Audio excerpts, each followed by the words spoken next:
There's something most men completely miss about what actually draws a woman's attention and keeps it. It's not about how much money you display. It's not about rattling off accomplishments. It's not even about being the funniest or most charming person in the room. What separates men who genuinely capture a woman's interest from men who get politely tolerated is something far more subtle and far more powerful. It's the ability to make her feel genuinely seen rather than simply observed. It's knowing how to ask questions that reach past the surface conversations she's exhausted by. It's understanding that attraction isn't built through impressive monologues, but through creating space where she feels safe to reveal herself. Think about that for a moment. A woman can receive compliments all day long and still feel completely unseen. Someone can tell her she's beautiful, admire her clothes, notice her smile, or comment on her appearance.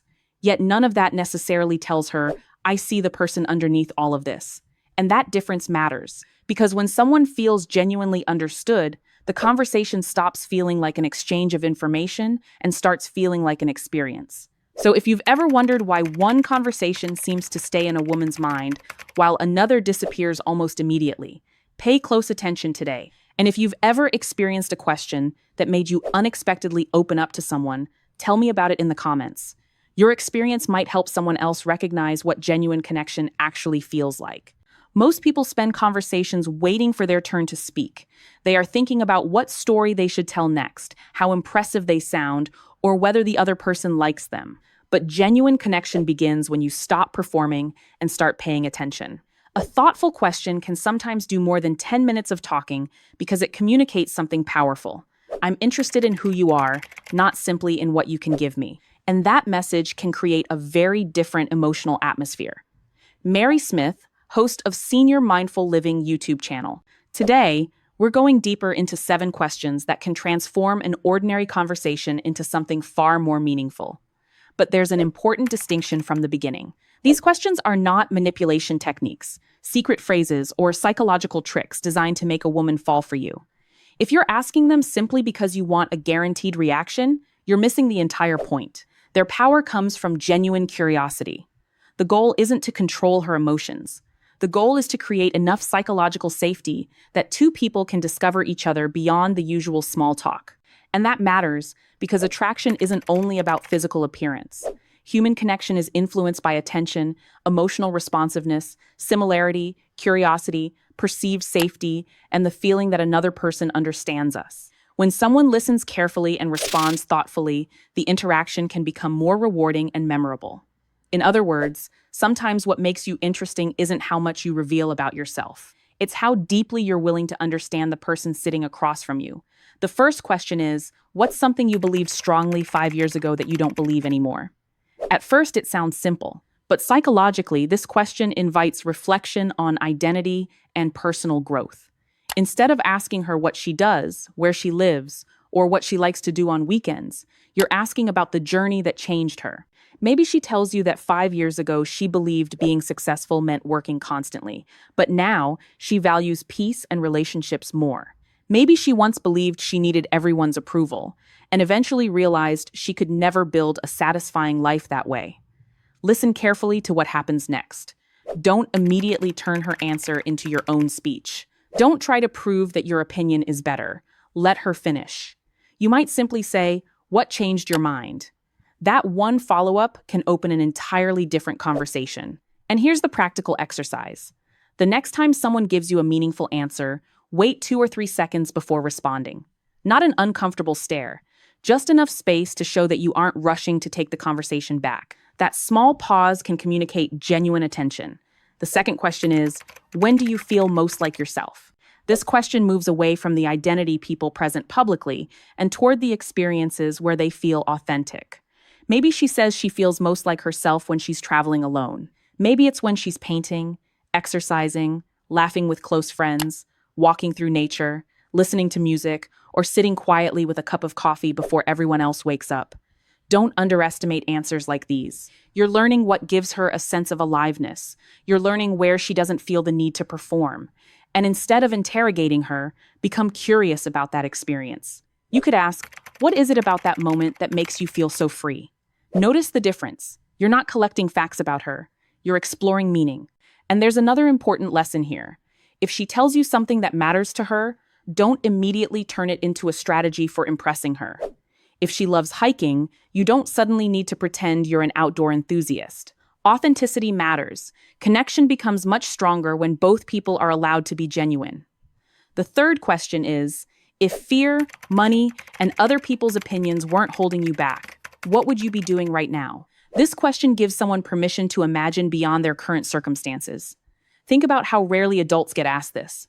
Most conversations are about responsibilities, work, bills, family, appointments, problems, plans. Very few people ask, what would you choose if you weren't afraid? Her answer could reveal a dream she abandoned, a career she secretly wants, a place she wants to visit, a creative passion she hasn't pursued, or even a completely different lifestyle. But don't make the mistake of immediately giving advice. If she says, I'd love to start my own business, you don't necessarily need to respond with a 5-minute business plan. Sometimes the most meaningful response is simply, what kind of business would you create? Let her dream become a conversation rather than a problem you need to solve. That's emotional intelligence in practice, listening to understand rather than listening for an opportunity to demonstrate your knowledge. The fourth question is more intimate. What kind of connection do you think you actually deserve? This question should not be used early in every interaction. Timing matters, context matters, trust matters. If you're talking to someone you've just met in a crowded room, it could feel intrusive. But when you've already established comfort and the conversation naturally becomes personal, this question can lead somewhere meaningful. Her answer may reveal how she thinks about relationships, respect, boundaries, communication, and self-worth. Maybe she'll say, I deserve someone who communicates instead of disappearing when things get difficult. Maybe she'll say, I want something peaceful. I'm tired of confusing intensity with love. Or perhaps she'll say, honestly, I'm not sure. That last answer can be more revealing than a confident one. Don't rush to tell her what she deserves. Don't position yourself as the man who can rescue her from her past. Simply listen. Because there is a major difference between saying, I can give you everything you're looking for, and saying, I understand why that matters to you. The first is a sales pitch. The second is understanding. The fifth question is, what's something you wish people understood about you that they usually don't?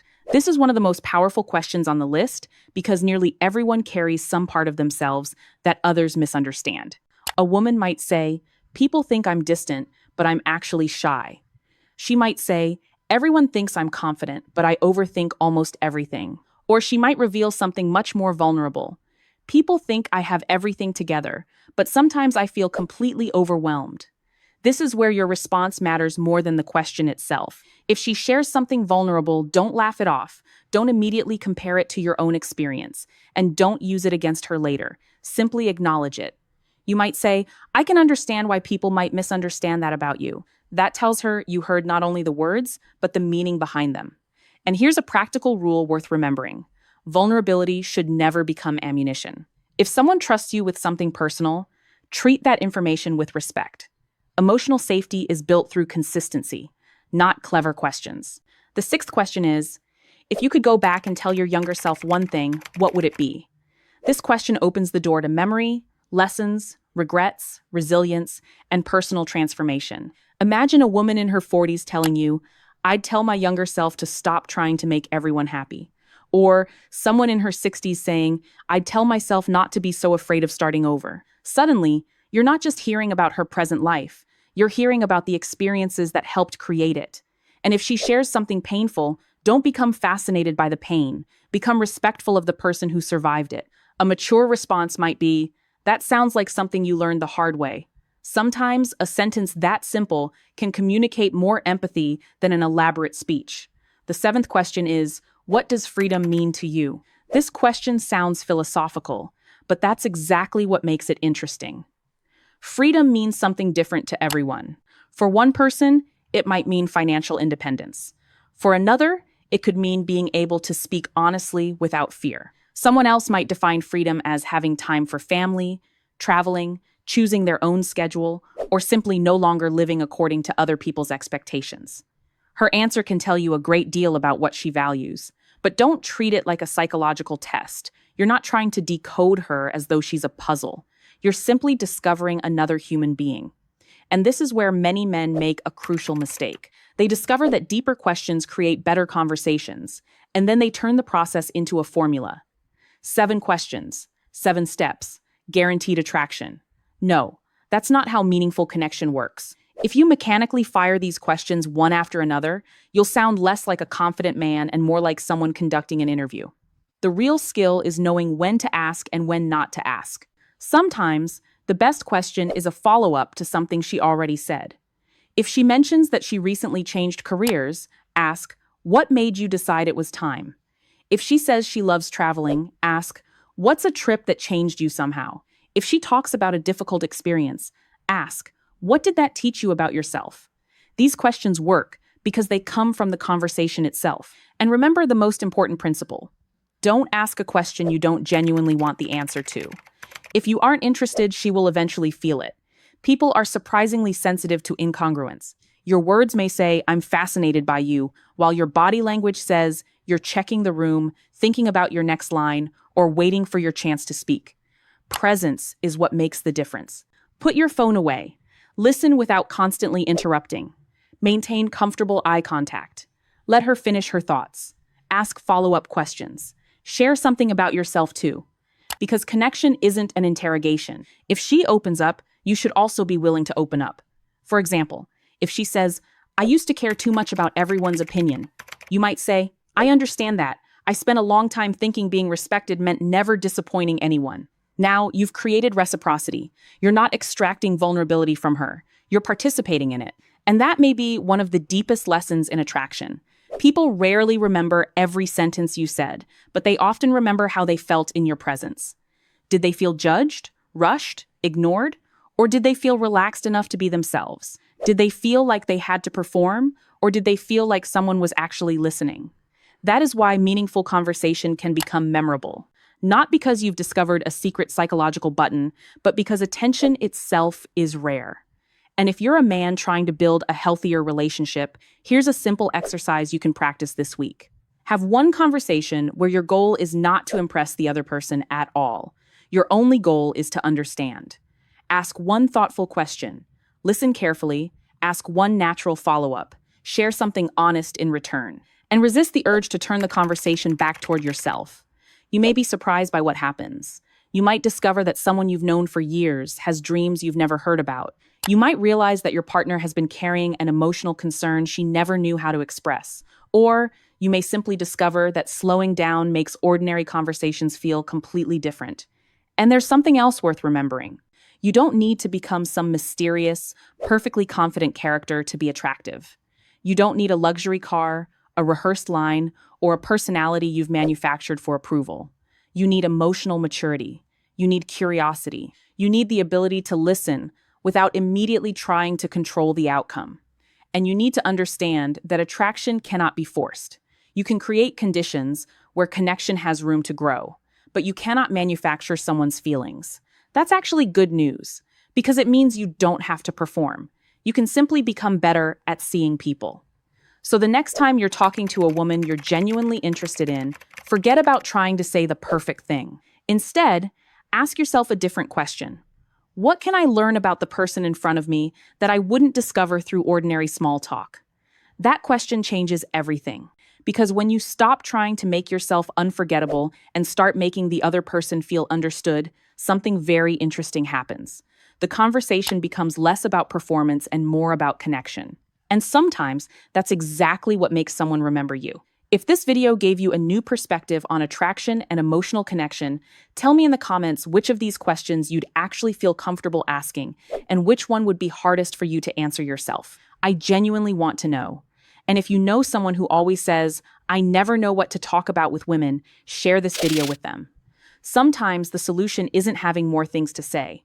It's learning how to listen differently. Subscribe to Senior Mindful Living and turn on the notification bell for more conversations about psychology, relationships, emotional intelligence, and the deeper patterns that shape human connection.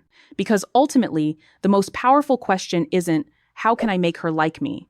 It's, "Can I become someone who makes the people around me feel safe enough to be real?" That is a much deeper skill. And unlike a clever pickup line, it doesn't just change one conversation. It can change the way you connect with people for the rest of your life.